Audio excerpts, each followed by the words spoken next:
So this is a structured Viva task assessing communication with colleagues, patient safety, and applied clinical knowledge. Your consultant is waiting inside as he wants to discuss with you some information about the use of diathermy during surgery. You have 10 minutes to answer the questions given to you by the examiner. So this is very important station because electrosurgery is now mandatory, and we can't operate without having a diathermy. So first of all, we need to know what is diathermy, what is the physics, or what we know about the electrosurgery or diathermy. So if you are doing any surgery and using the diathermy, what are the purpose of using the diathermy? You use it either to coagulate a bleeding point or to cut, right? Yeah. And you feel that the instrument is producing heat. However, it is not actually heat, it's electricity. So it's an electric current. You know, the diathermy itself is an electric current, is not a heat. Is electric current with high frequency, and this electricity with high frequency is converted into heat. And the effect of heat is either to cut the tissue or to coagulate according to what we are using. Okay? So if you think why the electricity is not causing electric shock to the patient or to the one who's holding, or the surgeon who's holding the diathermy probe or anything like that. So the main electricity or the household electricity that we are usually used is with frequency of 50 Hertz, and it can produce muscle spasm and nerve activation. And that's why if we touch this, household electricity, it's very, very dangerous and can lead to death because it causes intense muscle and nerve activation, including the heart muscle and all the nerves. Okay.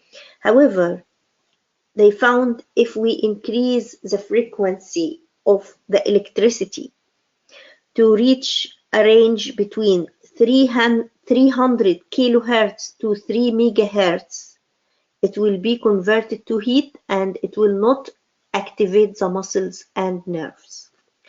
So again, diathermy is high frequency electric currents to the aim is to produce heat, and this heat is used to cut or coagulate.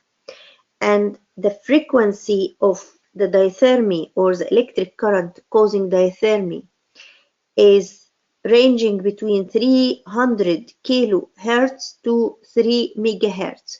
So 3 and 3, 300 kilos to 3 mega. So 300 kilohertz to 3 megahertz. And the normal electricity, as we told, is 50 hertz, only 50 hertz, and that's causing muscle and nerve activation. So that's maybe the first question from your examiner. What do you know about diathermy, or what is diathermy? So the proper answer would be diathermy is a high frequency electric current which can produce heat, and this heat can be used in coagulation or cutting, and the frequency is between 300 kilohertz to 3 megahertz. Okay? So what are the indications of using diathermy in the ONG? So we use it in every operation we are doing. Okay, so all abdominal surgeries and vaginal surgeries. We use it for hemostasis. Okay, sometimes we may use it for incising deeper layers. We can't use it to do a skin incision, for example. We need to do a skin incision with a scalpel and then go inside. We can use the diathermy to make like internal incisions. Like we can open the sheath, we can open the fat, okay, with the diathermy. We use it also in the colposcopy. You know, when we do the LITS surgery or diathermy of the cervix or anything like that, we use the diathermy.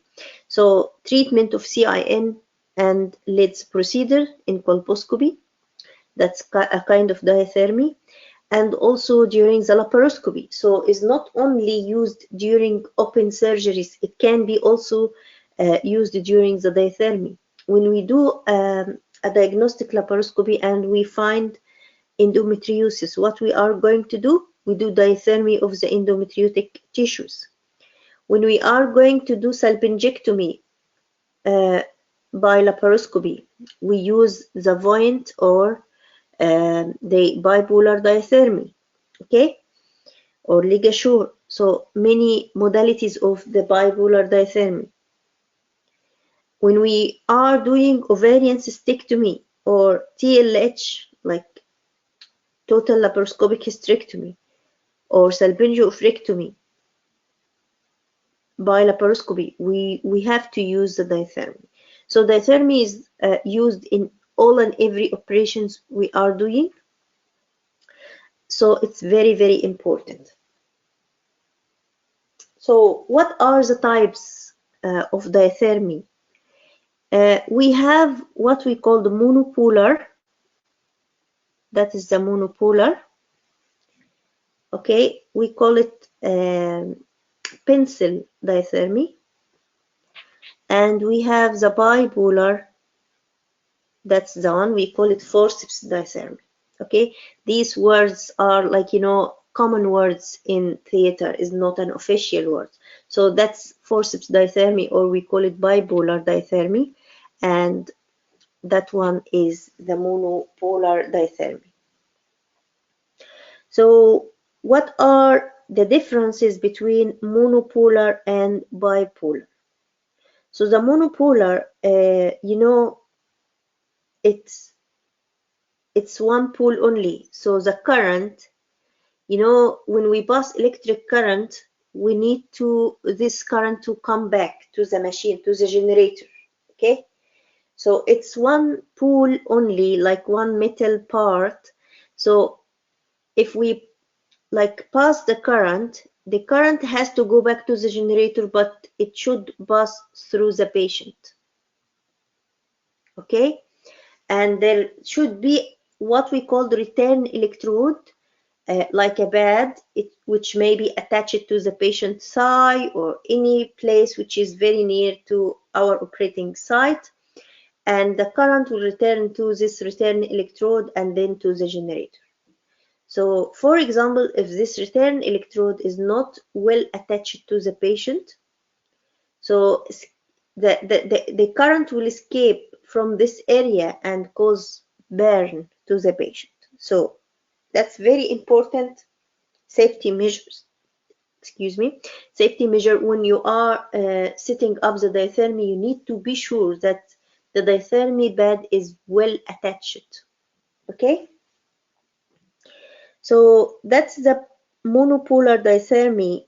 So the patient will play apart from the circuit.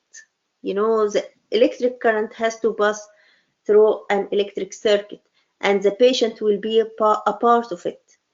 What are the advantages of monopolar? We can use cutting and coagulation at the same time with the monopolar. However, bipolar, we can't cut because you can see it's just a forceps. You have to hold the tissue and coagulate, and that's it. But if you use the monopolar, you can cut, you can coagulate, but it's less safer than the bipolar. Okay. Um,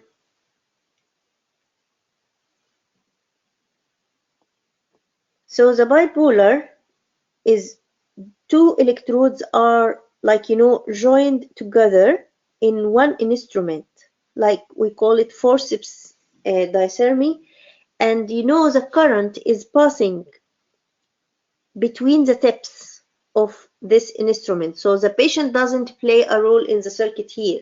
So the current will go through one and return through the other tip. Okay? And then the patient will not have any connection, or she will not play a part of the circuit. And that's why it's more safer than the monopolar. So to have a safe diathermy practice is to use the bipolar diathermy as much as you can and limit the use of monopolar, or if you have to use the monopolar, you need to secure the safety measures before you go ahead. Okay? So first of all, what we need to know what are the contraindications to use the electrosurgery or diathermy in a patient. So imagine your patient is having a pacemaker which is regulating her heartbeats, and this pacemaker is working with electricity, and you are using the monopolar, and then you pass a current through the patient's body, so it can affect or alter the function of this pacemaker. So we have to be sure that the patient doesn't have pacemaker before going ahead with diathermy. Okay. Also, if the patient has any metal work, like some patients may have fixed nails or any metal work in her bodies, like in the bones or anything, like a support to the spine, to the knees, to the hip. Okay. And if we are passing a current through the patient body, that will conduct the heat and electricity through this metal, because the metal is a very well conductor to the electricity and heat, and that may cause also burn to the patient. Okay, so that's very, very important safety measures. We need to ensure there is no metal work or pacemaker in the patient we are going to use the monopolar or even bipolar. Try to be more safe. If the patient have these kind of things, try to use alternatives. Okay,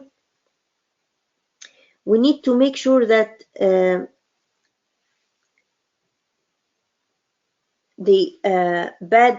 return electrode is firmly attached to the patient's skin, and that's why avoid cleaning, over cleaning. When we clean the patient abdomen, we start with the site of incision and then go up and then go down to the patient size. So try to avoid the area that you are going to attach the pad, and try to avoid wetting around it. So it's fine if you go till the inguinal ligament, and that's it. Okay.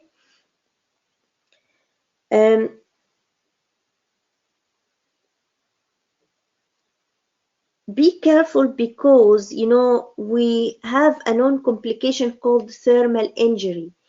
You may not injure the bowel directly with a scalpel or any dissecting scissor, anything like that. However, if you keep cauterizing a structure or a vessel, and there is a loop of bowel coming around, and you are not aware of it, in spite of it is intact in front of you, but you may have caused thermal injury to this part, and later on this part will become necrotic and injury will happen. Like the patient may come later on with bowel injury, may come with a fistula. So it's very, very important when you are using the cautery to, or the diathermy amine, to be clear what you are cauterizing. Okay, and what about the field around?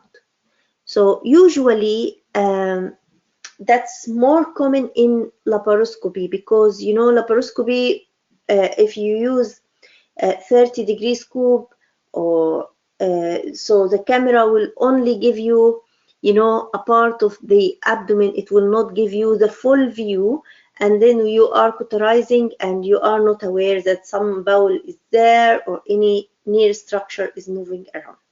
So please, when you are using these sensitive things, try to be safe as much as you can.